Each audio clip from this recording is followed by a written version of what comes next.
In his first public remarks since losing the election, President Trump yesterday said a vaccine would be ready to ship to the country's most vulnerable populations within weeks. He also expects the vaccine to be available to the general public by April. Now, the announcement comes as the U.S. marks more than 10 million cases and the number of deaths surpasses 244,000.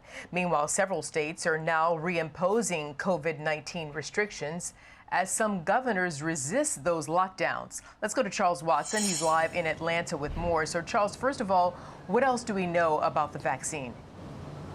Well, Othel, President Trump is hoping that the Food and Drug Administration will grant emergency use authorization to at least one of four major companies that are currently developing a vaccine. That coming on the heels of Pfizer's big announcement earlier this week that early data has shown its vaccine is about 90% effective. During his remarks on Friday, the president painted a mostly good picture, but he failed to mention the record number of cases that are being logged across the country as states and local officials impose new restrictions. This administration will not go to a lockdown. There won't be necessity. Lockdowns cost lives and they cost a lot of problems. The cure cannot be, you got to remember, it cannot be worse than the problem itself. This administration will not go, under any circumstances, will not go to a lockdown, but will be very vigilant, very careful.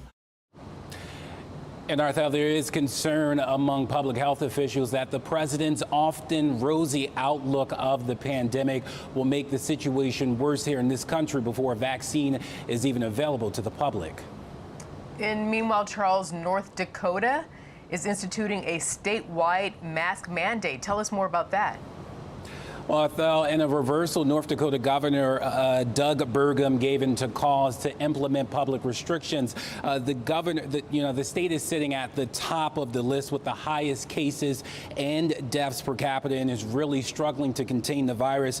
In a complete turnaround, Governor Burgum is now imposing a mask mandate, restrictions on indoor dining, and the suspension of high school sports and activities until December. North Dakota joins at least 34 other states that have a mask mandate in place. And as hospitals fill up in North Dakota and other areas around the country, officials are increasingly moving forward to tightening restrictions. Arthel? Yeah, at this point, until we have that vaccine you're reporting on, masks are the next best thing to protect us all. Charles Watson, thank you so much. They're live in Atlanta.